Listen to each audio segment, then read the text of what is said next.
All right, everybody. Welcome once again to another edition of Learn Photography with Duck. As always, I am your host, Duck, and we're in episode 3. Sorry, we missed one last month because I was down at Imaging USA. So anyway, uh, and it's February already. Imagine that, huh? Imagine. Hopefully, everybody's staying warm. I know we've had some, temperatures in the teens, so be safe. All right. So, what do we got for you guys? I was going to look up something. Um, ASMP Connecticut. Uh, oops. I can spell ASMP. I'm going to pull this up on ASMP CT. Coming up. Here, let me switch this. Coming up February 17th, ASMP is hosting an evening with Joe McNally. Holy cow. My voice has been fine all day. As soon as I start talking, it starts cracking. Anyway, let me switch over to this. If you go to, actually, I can send you guys the link if you want. But if you look up ASMP CT, actually, here, I'll just copy the link and drop it into the chat and share it with you guys if you want. Joe McNally's doing a presentation, a lighting presentation. If you've ever had a chance to watch Joe McNally, he is a master at environmental lighting. He can make uh, a bad scene look phenomenal. If you ever get a chance, watch some of his YouTube videos. I know last year he did a series of images where he was working with models in a laundromat, creating a series of like whodunits that was pretty clever. And he breaks down his whole lighting technique of how he lights the space and, controls the direction of the story just with lighting. And anyway, so he's going to be, well, he's a Connecticut resident, but he's going to be making a rare uh, presentation for ASMP. And unfortunately, prices are a little bit on the steeper side. Um, Non-members, it's $40. Oh, here, let me share my screen too. I think that would help, right? Share, share, share. There we go. All right. So it's $40. Um, if you're a member of ASMP, it's only $25. So anyway, the information is here. You can read about it. I'm definitely looking forward to going. I've already gotten my ticket. And it's February 17 from 6 to 9, and it's going to be in Bridgeport at the Armstrong Gallery at the Knowlton in Bridgeport. I've never been there, so I have no idea what the venue is like. So um, hopefully, if you're interested, I'll see you at there. Okay. All right. Before we start, any questions? Anybody got any questions that need answered? Can I plug something that North Haven Camera? Oh, sure, absolutely. Okay, let me go back to the page. Um, we meet at the church in North Haven on the second Tuesday of the month. So, wait a minute, is this one? No, this is, I'm sorry. This is, what do you call it? Zoom. This is Zoom. It's a Zoom meeting, and the presenter is Darlene Hildebrand, and she'll be doing a presentation on street photography tips. Okay. She's has over 37 years of experience. She's photographed everything. She prefers people, street, and travel.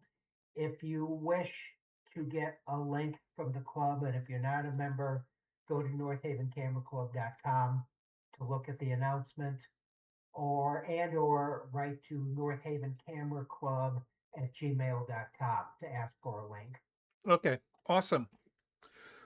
Cool. All righty, guys. So,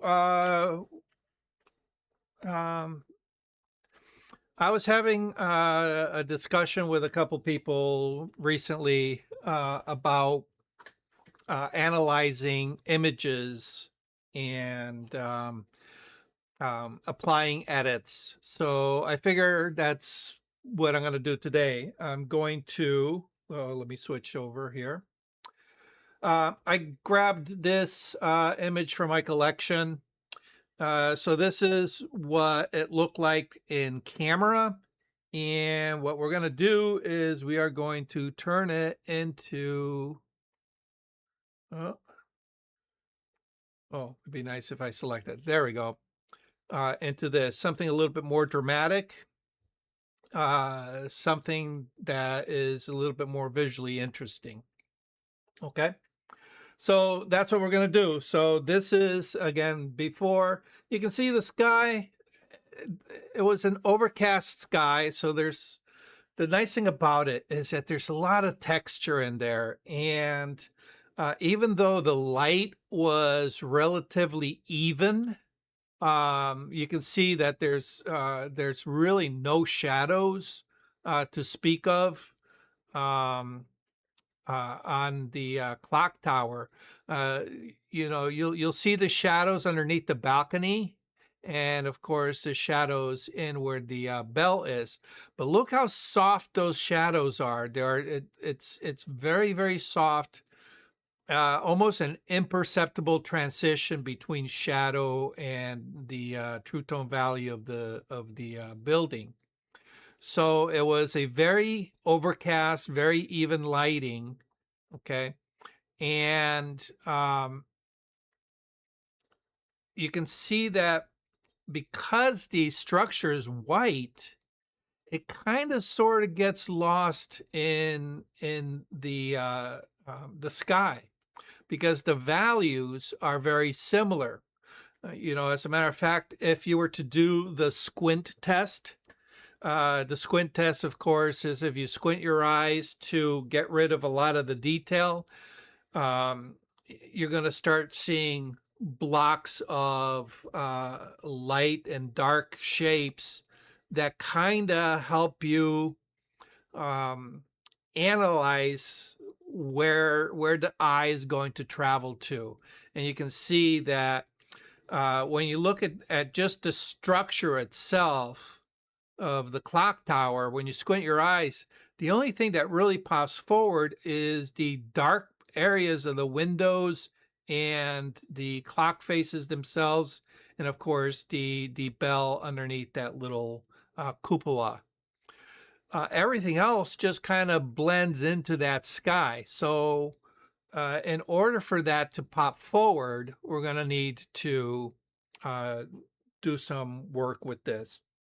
All right, so the first thing we do is we normalize the image. All right. And the nice thing, oops.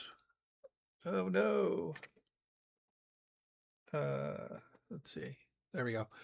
And the nice thing about Lightroom is that we can normalize it very, very quickly. All right. One of the things that I've gotten really loved using is the adaptive color.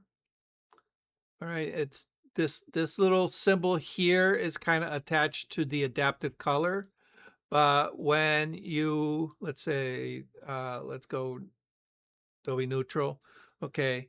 This is the, oh, hold on a second. Before I do that, let me reset the image. There we go. Camera neutral, you can see it's kind of bland. And if we click on the adaptive color, you can see how it just kind of adds that little bit of pop.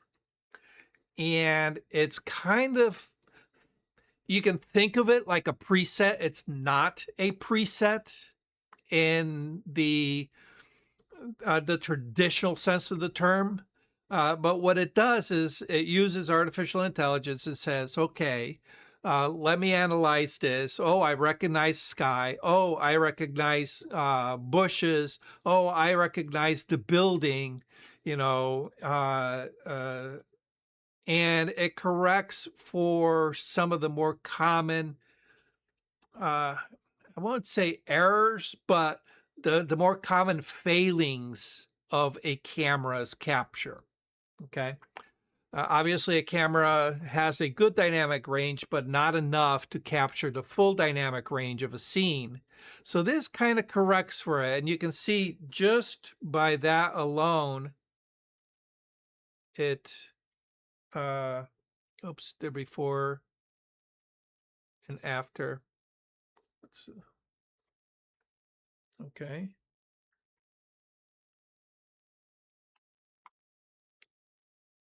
Why did it turn it black and white? It's not supposed to. Doug, Oh, yes. when you do that, Oh, there we go. first of all, when I get a batch of pictures, I do a couple of things and then I think. Yep. Adaptive color, can I do adaptive color on one picture and sync them all, or is that not going to work? Okay, so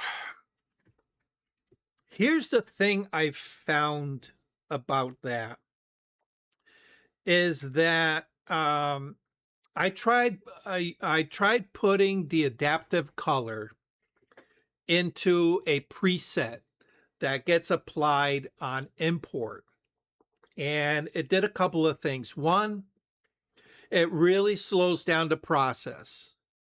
So I don't suggest doing it on import, although it kind of makes sense to do it.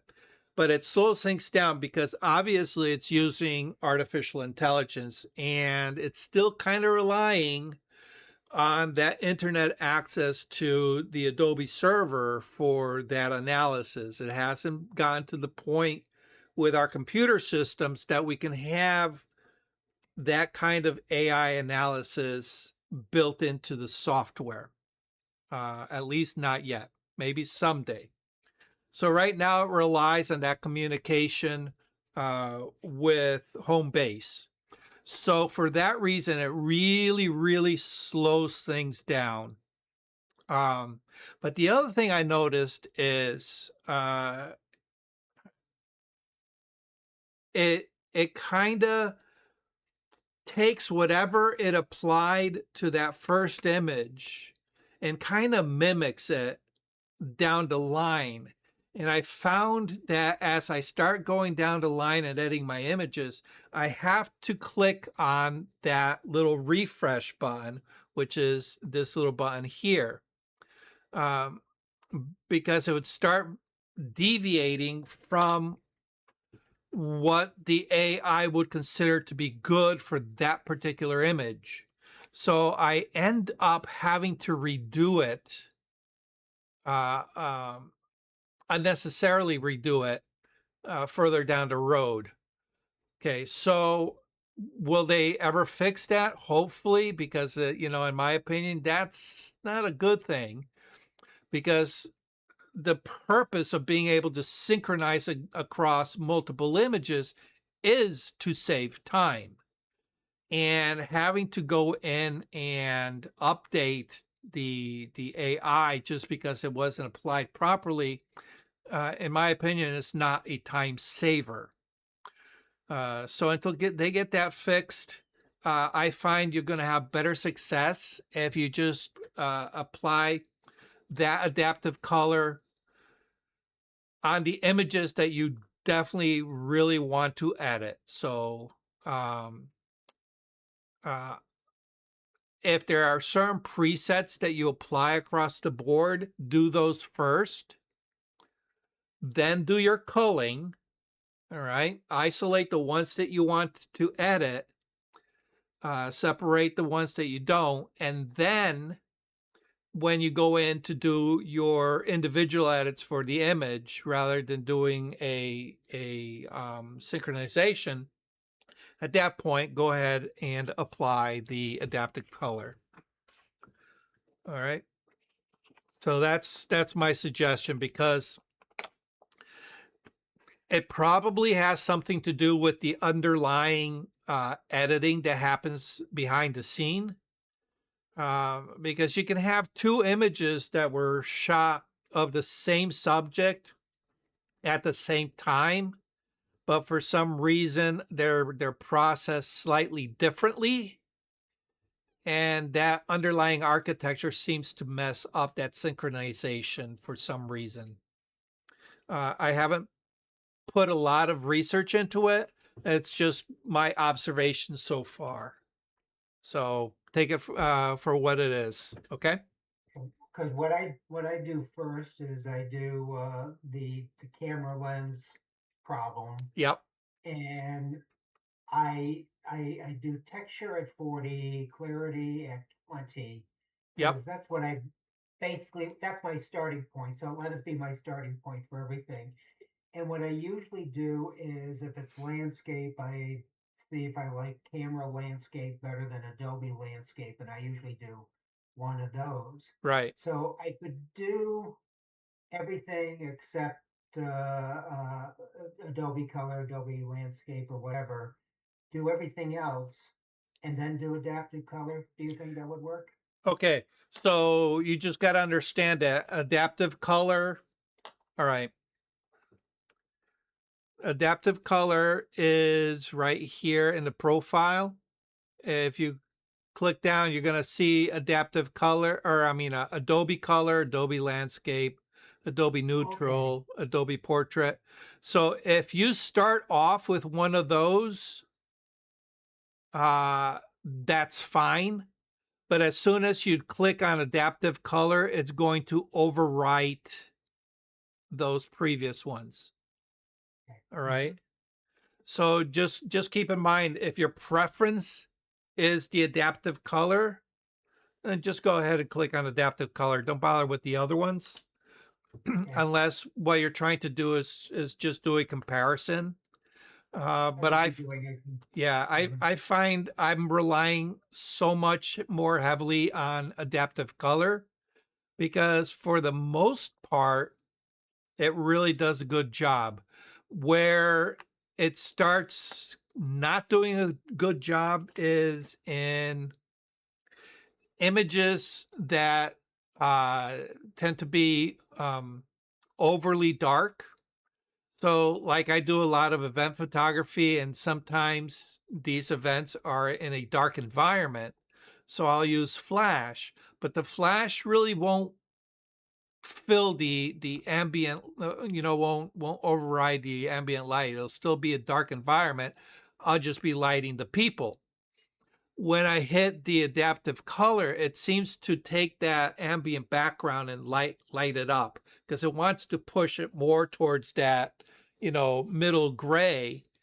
And I end up having to back that up, because it's like, no, the background's supposed to be dark, So it's not perfect, but anything where a computer is taking control and applying a certain amount of modification, it's not going to be perfect, because it does not understand what your vision is. It does not understand what it's looking at. It just sees pixels. It sees data. It sees, ones and zeros.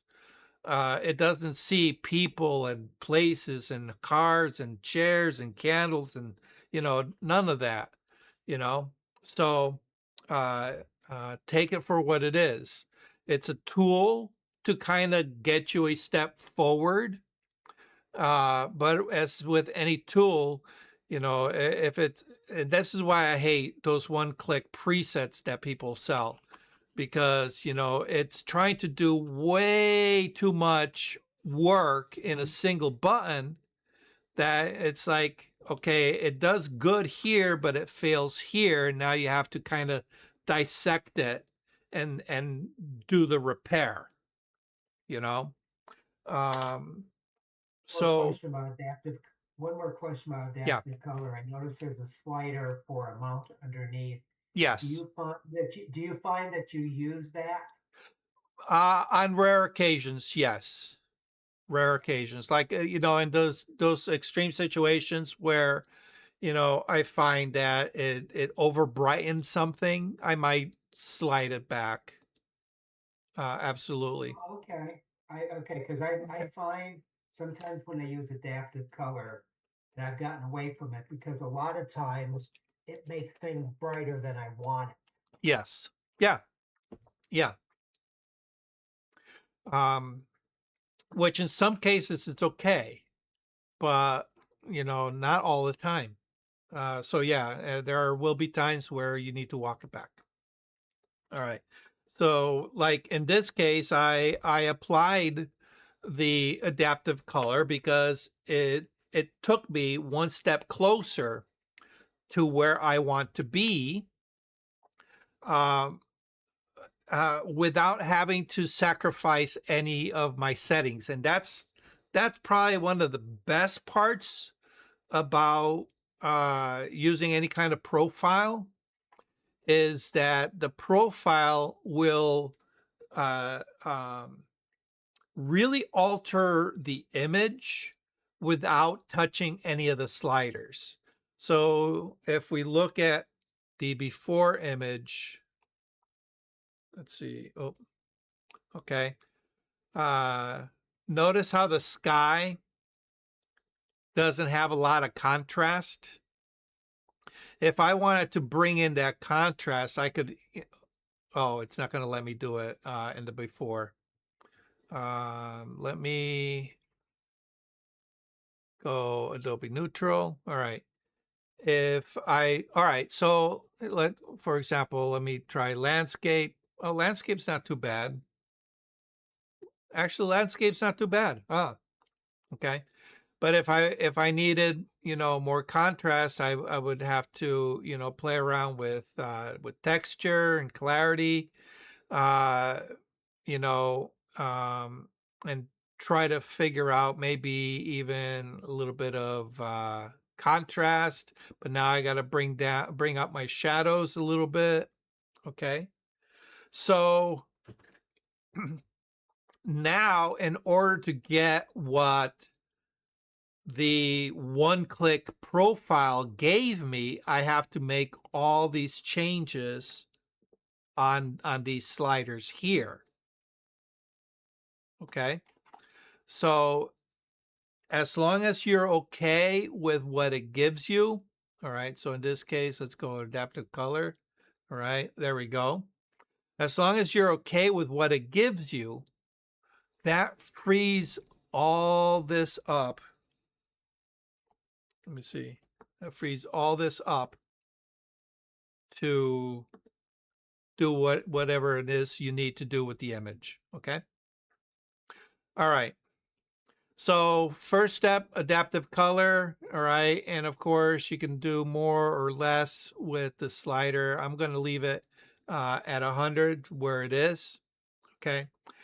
Uh, and because there's really not much going on in this particular image, that's all I really have to do to normalize my image and get it ready for my creative edits. Okay, so let's look at what we need to do. All right, you guys already saw the after picture, so I guess it wouldn't be fair for me to say, okay, what do you guys suggest, because you already saw it. So let's just go ahead and mark it up. Okay, I like my little markups. All right, so we have some natural light going on here, in the sky.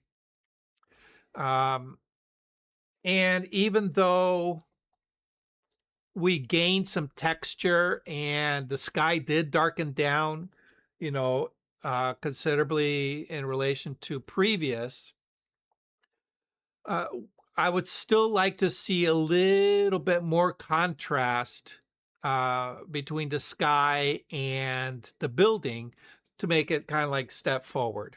All right. So this I need to bring up. Okay. And the sky, all right, the sky needs to come down.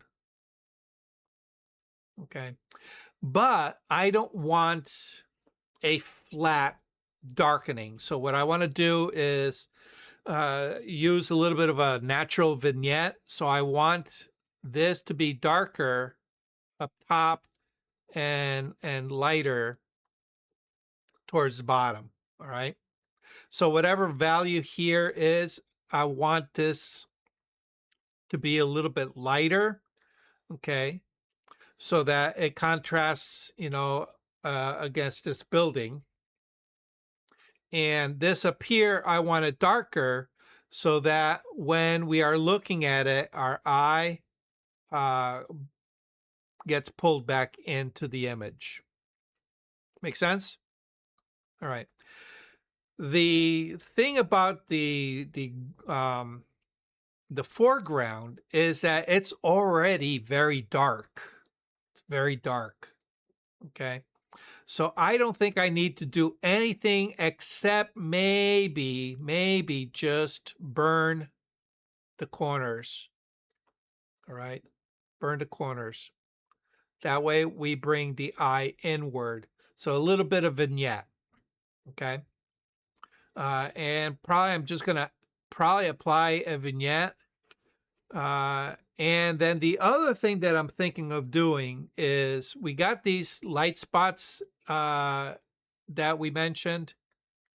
Here, let me use a different color here. We got these areas of light. Okay. They become what are called practical lights. And if you notice that if we look at the position of the structure in relation to these spots of light, this is in light. Oh, here, let me go. Light. And this part here would be in the shadow, all right, in dark. Okay. So that means that I will probably need to darken this a little bit and maybe even, I don't know, make it look like the light is hitting that side of the structure. Okay. And I think what we'll do is maybe create some kind of false light or a ray of light that comes in and utilizes these two spots here and kind of make it look like a streak of light, maybe something that's like this coming in. Okay. So that's kind of how I envisioned it. And so now it's a matter of applying, the tools to get us from where it is now to where our vision wants us to go.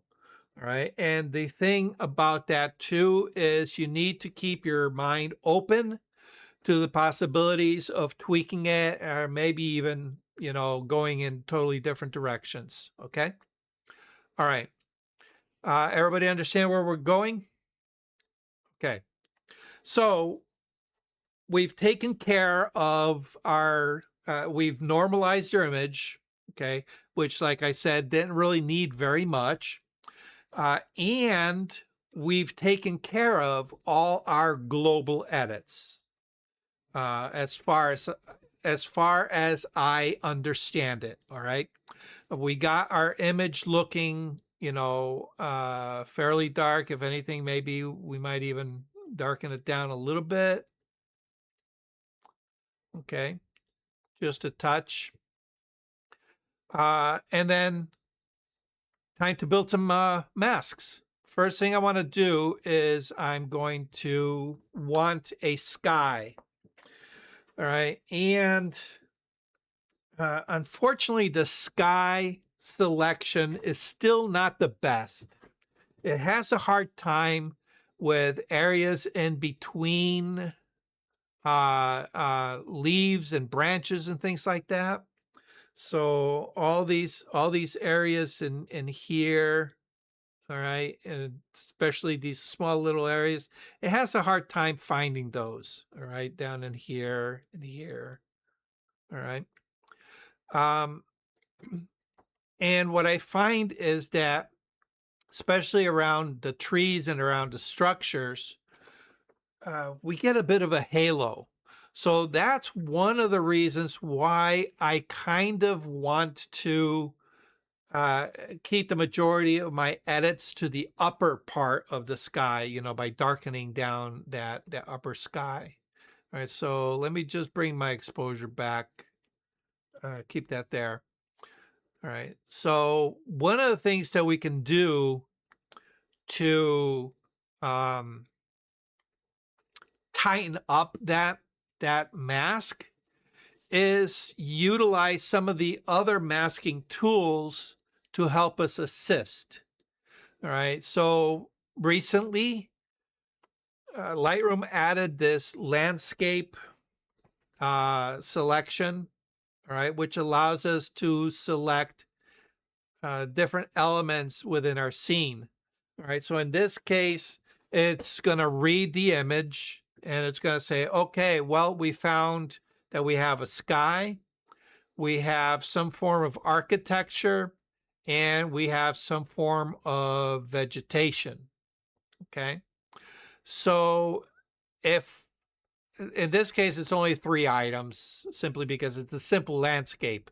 Had there been, you know, rocks and ground and a shoreline and water, it would have detected those as well, and they would be populated in this list. But in this case, we're not seeing that. So in this case, what I'm going to do is I'm just going to click on the architecture and the vegetation. I'm going to select those two, and there's our preview. And you can see that it kind of does a better job of making a selection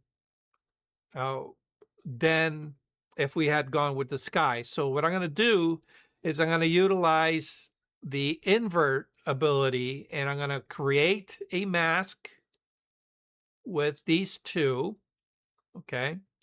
And of course, because we have those selected, anything we do is going to affect that. And what I want is I want the sky. So I'm going to, right up here, we have an invert button. We can just click on that and invert it. Or in the mask, all right, there's the ellipses, and we can invert mask 1, all right? And as soon as we do that, you can see that it selects the sky. But again, it's not 100%.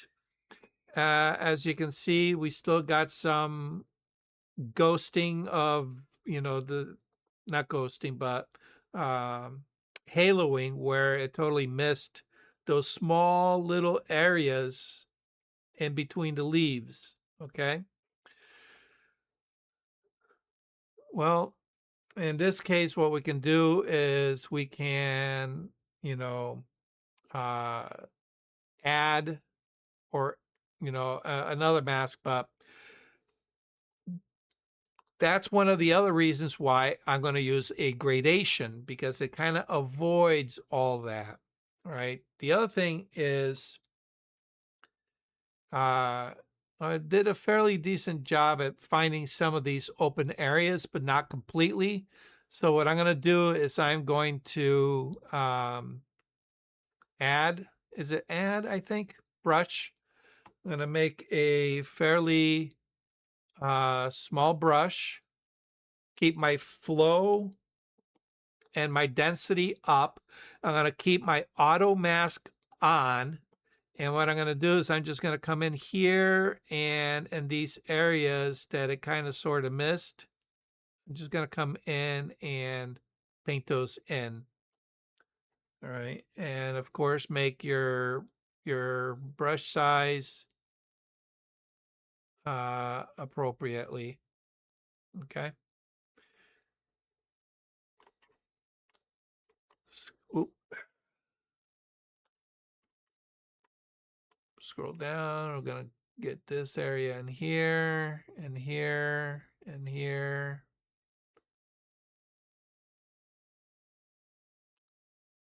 Just going to get those. Okay.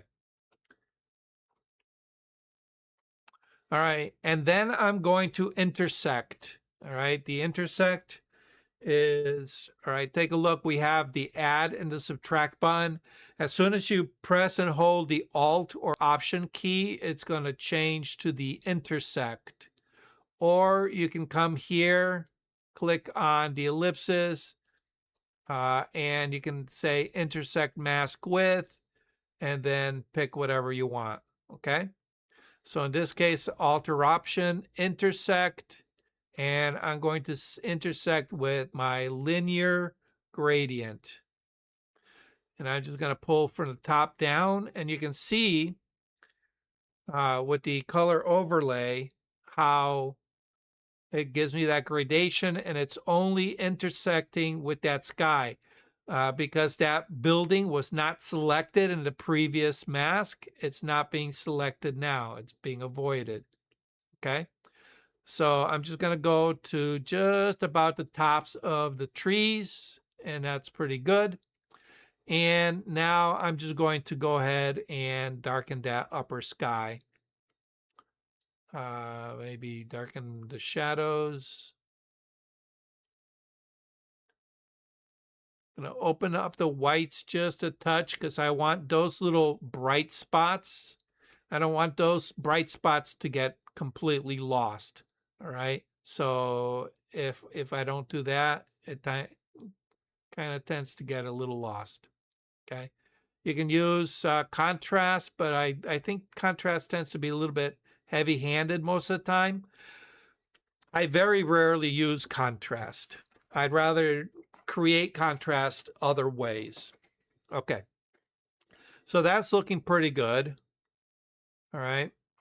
If we look at before and after, all right, you can see how just by darkening that sky, how that building now starts popping forward.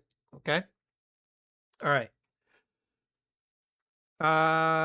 You know what? I did not add my texture and clarity, which is part of my global. So I'm going to go ahead and just like you, Bill, I like that 40-20 split. So 40 texture, 20 on clarity, and yeah, that might be a little heavy-handed here. So let's try 30, 15. That's looking a little bit better. Okay, good. All right, back to my mask. I'm going to create another mask. And for this one, I want to kind of create a false light coming in from the, oh, actually, you know what? No. Let me brighten up this center spot. Okay. Again, if we do the squint test, all right, we can see that even though we have that gradation going down, this center spot needs to be brought forward. All right, so I'm going to go ahead and create a radial gradient. Okay. I'm going to place it right about here in this area of clouds. All right. And what I want to do, I don't want that affecting the bushes or the building. So I am going to subtract, okay? Subtract, not intersect. Okay, subtract selected landscape items. In this case, the architecture and the vegetation. And I'm going to create a mask. Okay. And now you can see that it's really selecting that. All right. I also noticed that it recognizes that coming through the bushes down here, there is another little building. It's the rooftop of another little outbuilding. We can see a little bit of the chimney there. It's picking it up. So it's subtracting it from my overall. All right. I don't want that. So I'm going to go to my architecture. Okay. And let's see, I'm going to add the brush. Okay.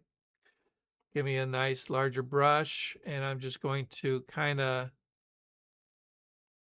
come in here. All right. And then just be careful because, you know, uh, there we go. Okay.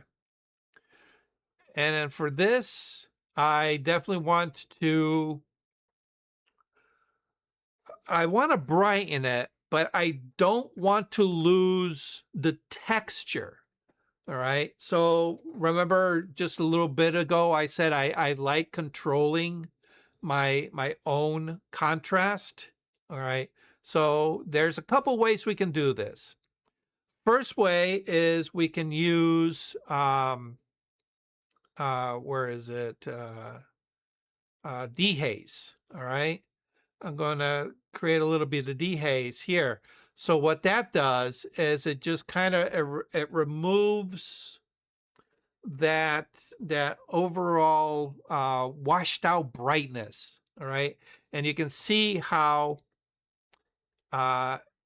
just by removing some of that haze, it created a stronger contrast. All right. So there's before, there's after.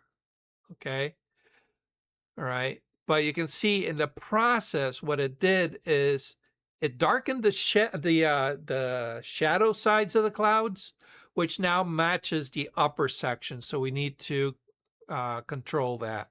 So we're going to go to our tone curve and let's try the shadows. No, not much. Oh, there we go. The exposure, just a touch, just a touch. All right, you don't want to go too heavy because then, you know, it looks overly bright. We want to give it a natural glow, like maybe the sun is setting in the background. As a matter of fact, here we go. Let's add some warmth to it. Let's add some warmth. All right, so we're going to go to our color and right inside here on the temp slider, we're going to add a little bit of warmth. And the tint, maybe add a little bit of magenta, not too much, couple of points, about 4 points. All right. And you notice that the what was that darker shadow now got filled in when we increased the temperature. Okay. Where we warmed it up. Okay. So I think maybe what I want to do is I want to create a little bit of color contrast. So that yellow warmed up all those clouds. I want to remove some of that yellow from those clouds. So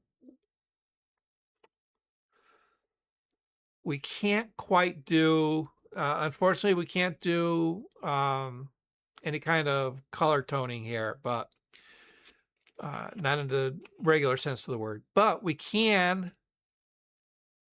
let's try subtracting luminance range. Okay, let's just subtract, you know, some of the, there we go, from the darker side. All right, so all this does is says, okay, here is my range from, oops, let's try yellow, from black to white. Okay. And all right, this is about our 50%. It's 50% range. So what I did is I brought the range slider, this is our range, to about 50%. And then this right here, this is our feathered edge. All right. So it goes to about 30%. All right.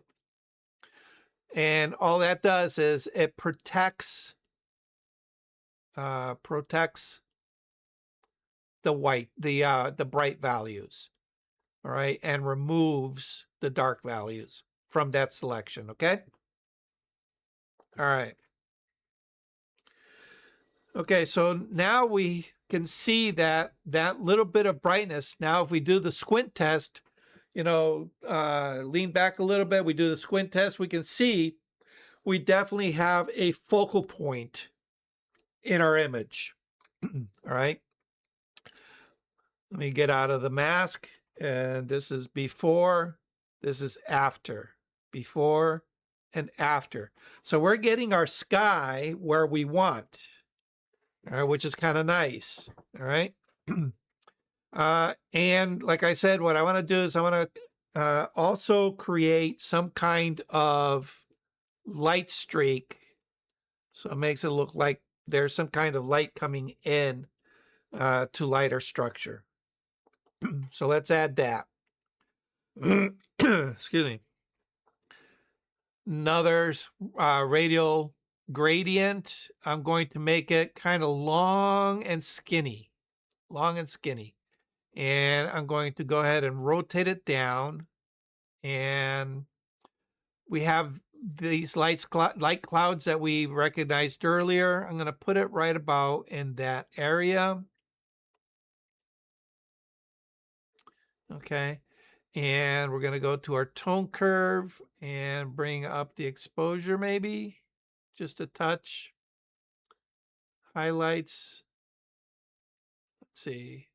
Just the highlights. And I think what we need to do is just need to pull this back a little bit.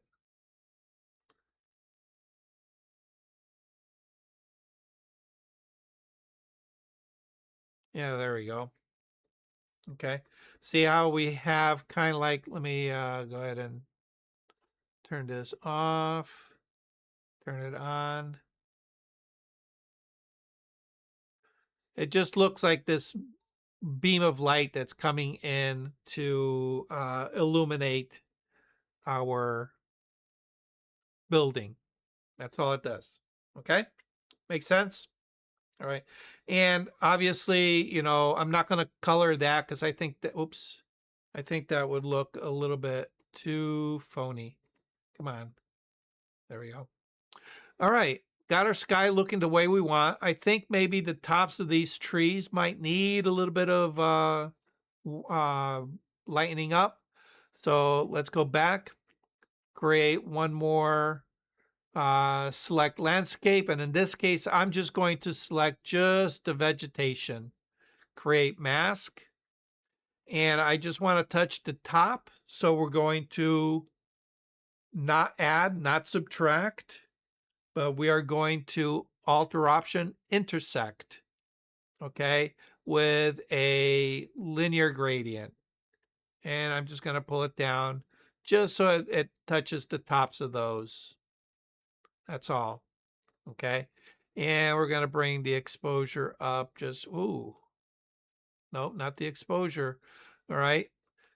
Actually, here.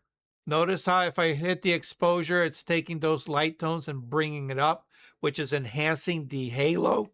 I don't want to enhance the halo, so we're not going to touch that. Let's go to our blacks and just bring that up just a touch. All right, and if we need to, our highlights, can we bring those down?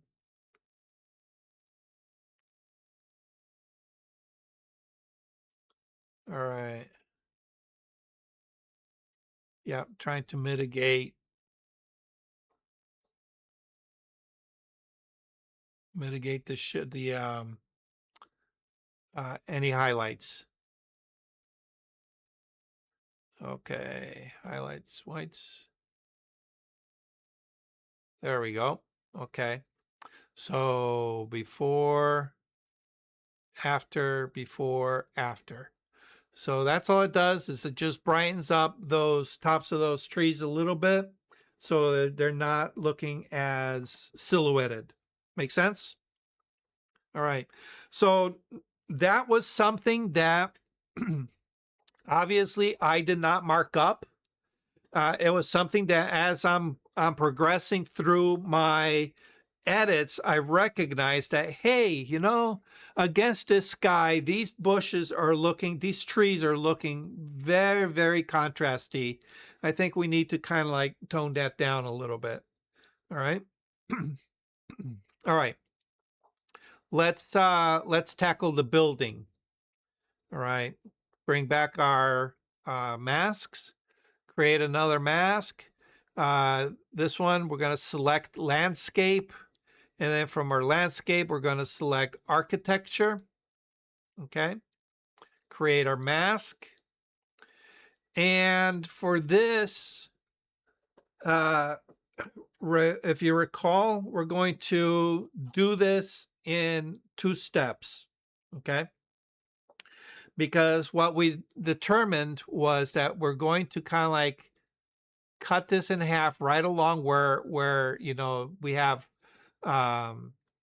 one face of one side of the building facing this way and one side of facing that way. We're going to use that corner in between as our demarcation line. Okay, so we're going to lighten this side and we're going to darken this side. Okay. All right. So for that, we need to intersect, because we only want a part of this. All right. So what should we intersect it with? Well, I kind of only want, you know, 1/2. So the logical choice would probably be a brush. Okay.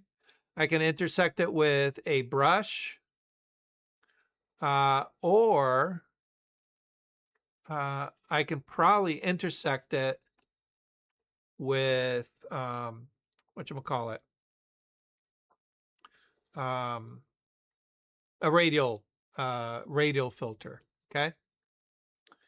All right. So there's our landscape. Okay. We are going to Alt or Option intersect with, well, let's try the radial. All right. If I do a nice big radial, all right, and we kind of angle it and bring it in. Yeah, I'm not really feeling that. It's not really doing what I need it to do. All right. So let's just get rid of that, delete, and go back to my first choice, intersect with a brush.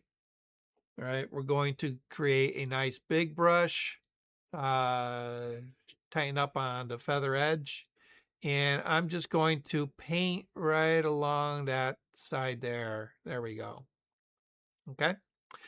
And for this, I definitely want to warm it up. All right. Because I want to use color as a contrast control as well. So let's go to color.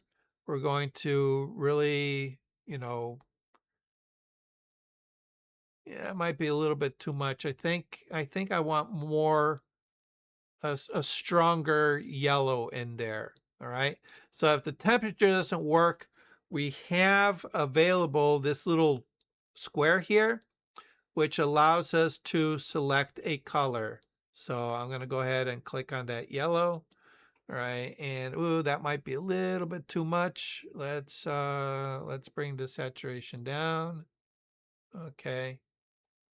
There we go. Bring it more towards the yellow. Okay. All right. that looks pretty good. And maybe let's go with the whites and add a little bit of contrast to that. Whenever the sun is hitting anything, the shadows will always deepen as well.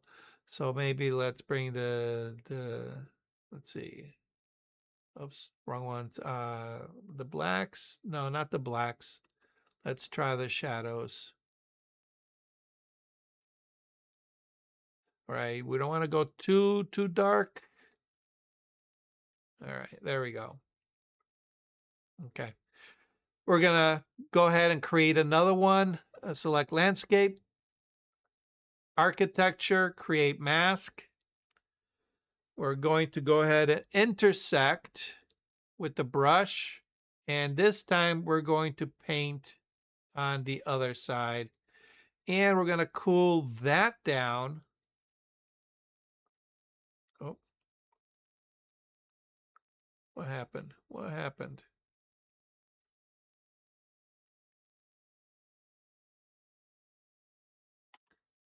All right, cool that down. Oh, hold on. My brush got away from me. Let's delete that. Try that again. Intersect, brush. Okay. There we go. Okay. And then, yeah, come on. Cool that off. Just slightly. Doesn't need much. Okay. And we're going to let's bring our exposure down just a touch, just to give it a little bit of that dimensionality between the left and the right. Okay. All right. Everybody see why I'm doing that? Okay. Just gives it a little dimension. All right. Now, touching base with you, Bill, all of these edits that we've done, okay, if we find that's a little bit on the strong side, we still have the ability to control the amount.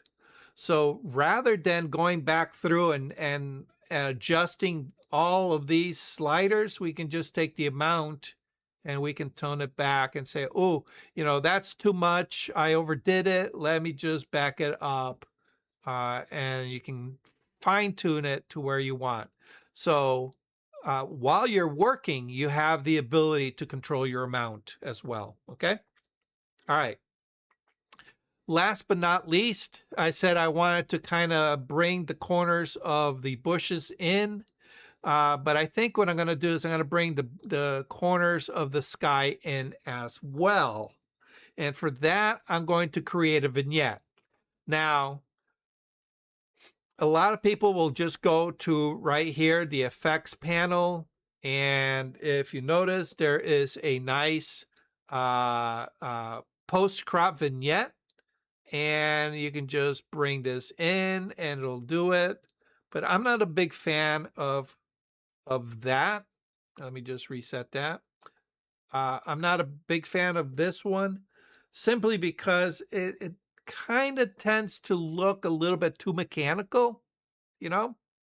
So I tend to make my own vignettes. All right. So we're going to go create a mask, radial gradient. All right. I'm just going to go ahead and put a nice big one here. Let me just make this a little bit smaller just so you can see. All right. Once you make a radial gradient, okay, anything you do, all right, will be put on the inside of that gradient. In this case, what I want to do is I want to preserve the center and I want to apply it to the outside.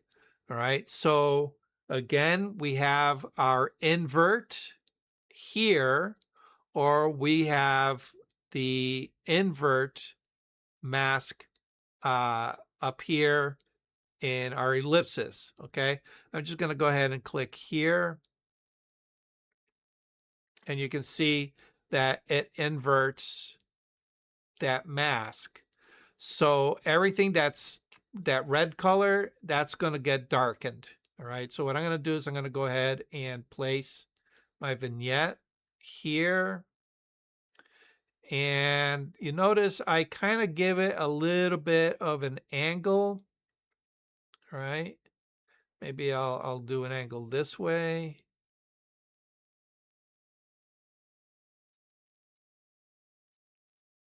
Okay. And exposure, bring the exposure down just a touch. All right, the reason I angled it this way is because remember, I put that shaft of light, that artificial shaft of light here. I don't want to kill it. If I bring my vignette this way, it kind of kills that. So I'm going to bring it this way. All right. And it puts a deeper shadow in this upper left-hand corner and the upper right-hand corner.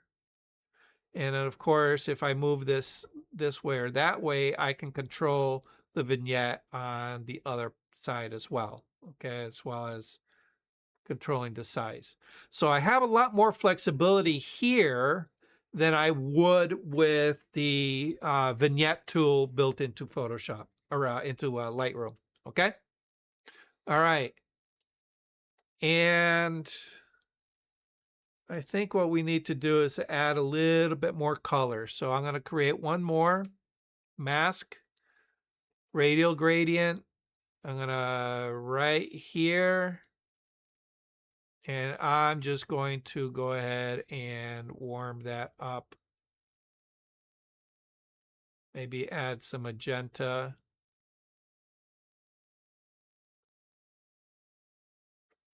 All right, and bring that down. Let's get that.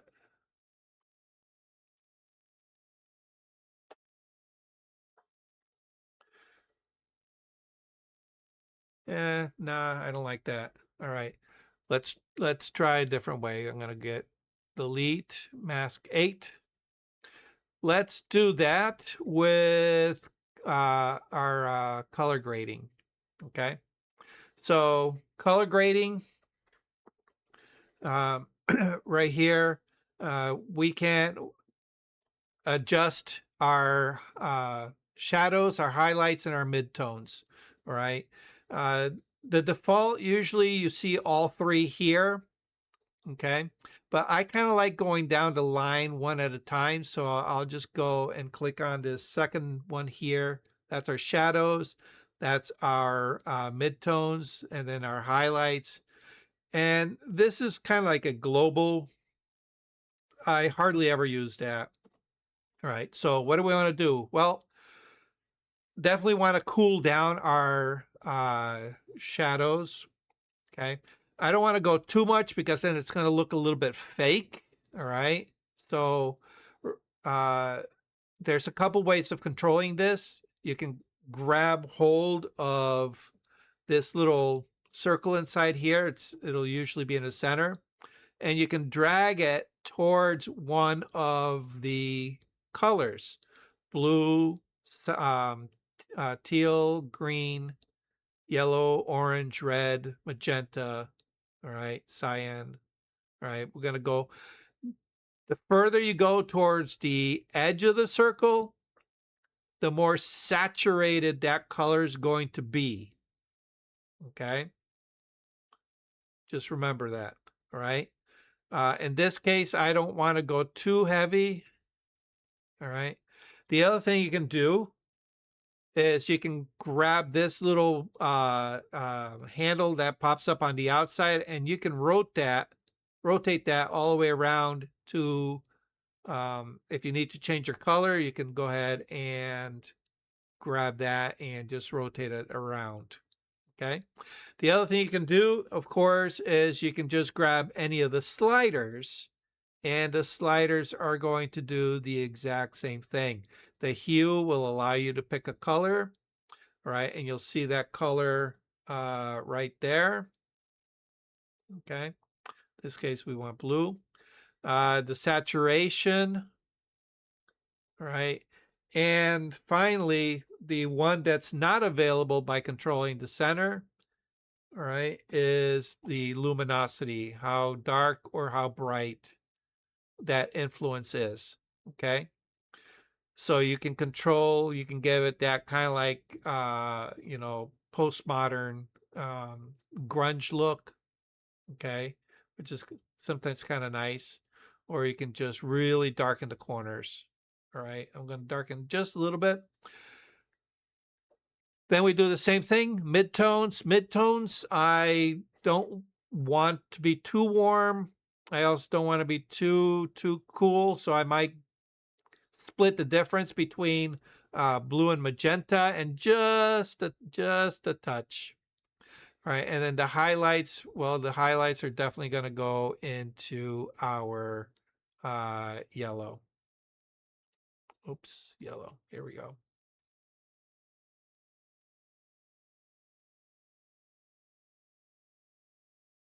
There we go. Oh, I kind of like that. Let's go back to our midtones. Midtones, maybe, I don't know. Introduce some oranges. I think that I kind of like it more into the blue.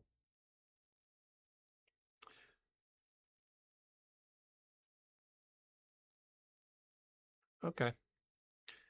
Yeah, a little into the magenta.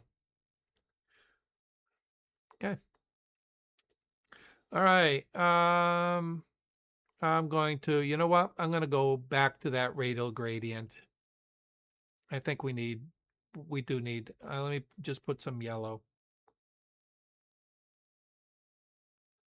All right. Yeah. Okay.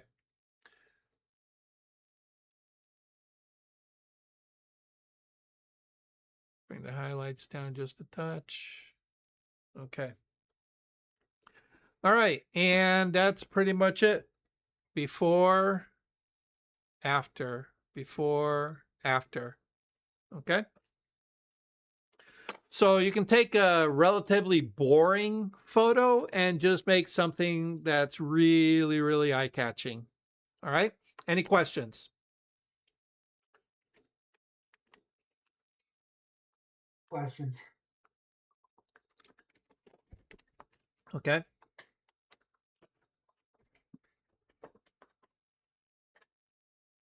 Did you have a question, Bill, or what? I said no question. Oh, no question. I didn't hear the no No, part. no. Okay. This is gonna take a little time for me to figure a couple of things out.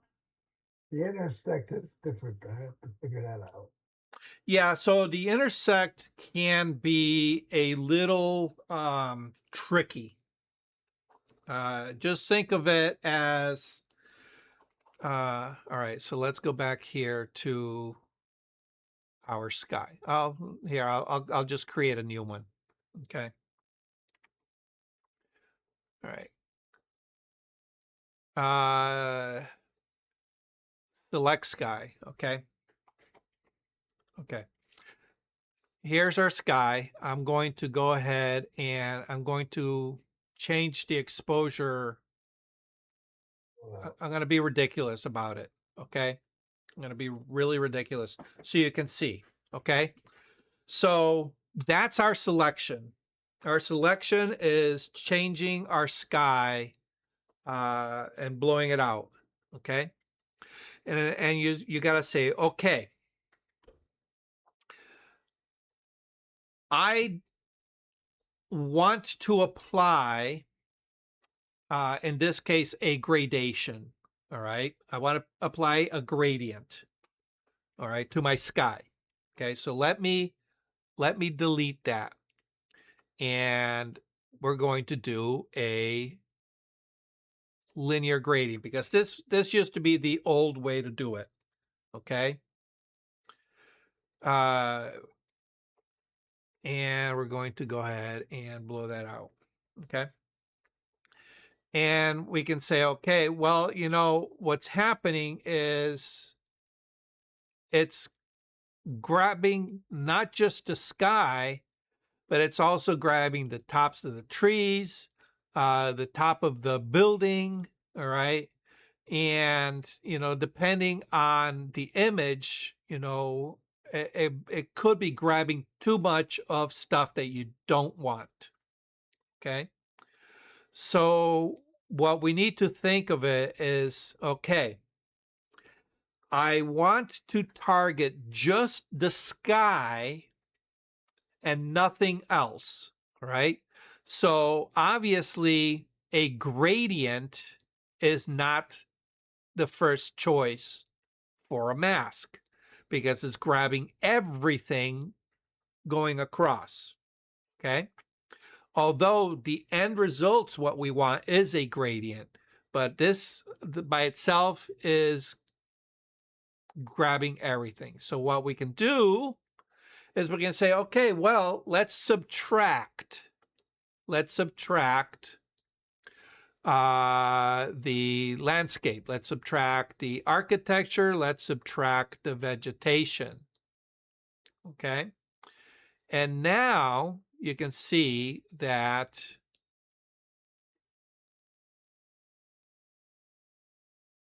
we've done a fairly decent job of giving us a gradient, right? Mhm. Just to the On top. the halo too, right? Is that what you're saying with this? Yeah, Yeah, and you have to watch basically. out for the halo. Okay.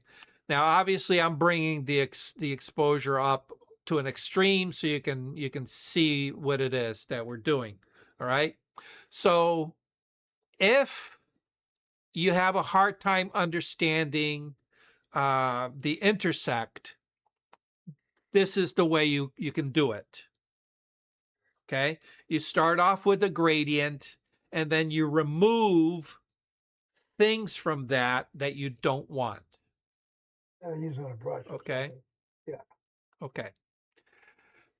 But if you're comfortable making a selection, all right, in this case, we're going to just select the sky, okay, rather than have multiple masks that are subtracting from everything.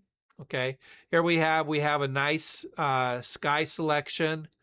All we do is now we just hit the intersect and say we're going to intersect it with a linear gradient, because what we're going to do is we're going to preserve our mask at the top, and we're just going to apply a gradient going down. But it's only being applied to the mask, the sky mask that was created. Okay. So this is just a different way of getting the same results that some people find to be a little bit of a quicker process. All right. So does that make sense now? Yeah. Kind of, sort of. All right. I like.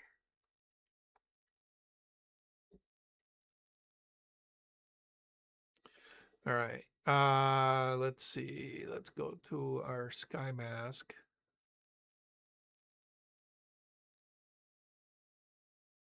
I'm going to bring up some texture DAs. There we go.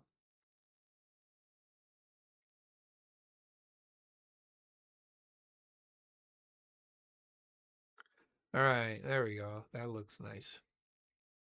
Okay.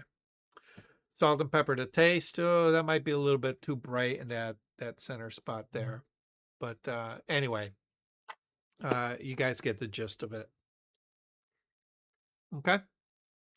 Like I said, the biggest hurdle is just understanding what the tools are that are going to get you where you need to go.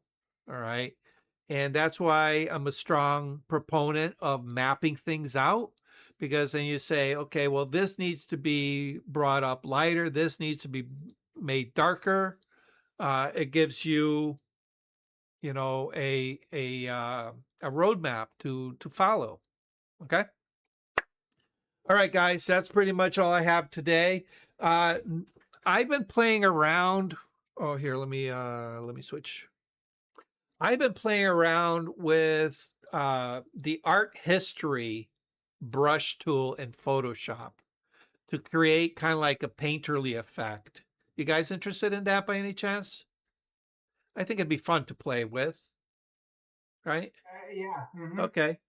All right. So I'll do that next week. I still got to figure out a couple things. It's all fairly new to me, so I'll figure some things out, and I'll get a nice example and play around with it next week. Okay. Sounds good. All righty, guys. Thank you for hanging out with me. As always, stay safe, and we'll catch you. As long as we were inside, I'm happy hanging out. Yeah, that's it. Absolutely. Absolutely. So in the meantime, stay safe. Hopefully the weather behaves. You know, hey, it's February. Spring is right around the corner. You know, so hopefully all this cold weather is behind us. You know Okay. what gets me going? What gets me thinking positively this time of year? On a day like today, I'll say, hey, 2 months from today is April 2nd. Yeah. Yeah. Yeah, And somebody, that's one way. Yeah. somebody posted yesterday that we are 5 Sundays away from moving the clocks ahead. Oh, really? Yeah, Yeah. Oh, 5 wow. Sundays away. It's always the first Yeah, yeah, yeah, Sunday yeah. of March. Yeah. Wow. That's yeah, you're right. That's a good way to look at it. So, okay, guys. Thank you very much. I Everyone, appreciate it. thank you. And we'll catch you next Monday. Stay safe. Thank you for watching Learning Photography with Duck. Brought to you in association with Milford Photo, your local full-service camera store. Located in downtown Milford, Connecticut, Milford Photo offers you a personalized shopping experience. From the latest camera gear to printing and framing services. And, of course, educational workshops to teach you the finer aspects of photography. Don't forget to tell them Duck sent you.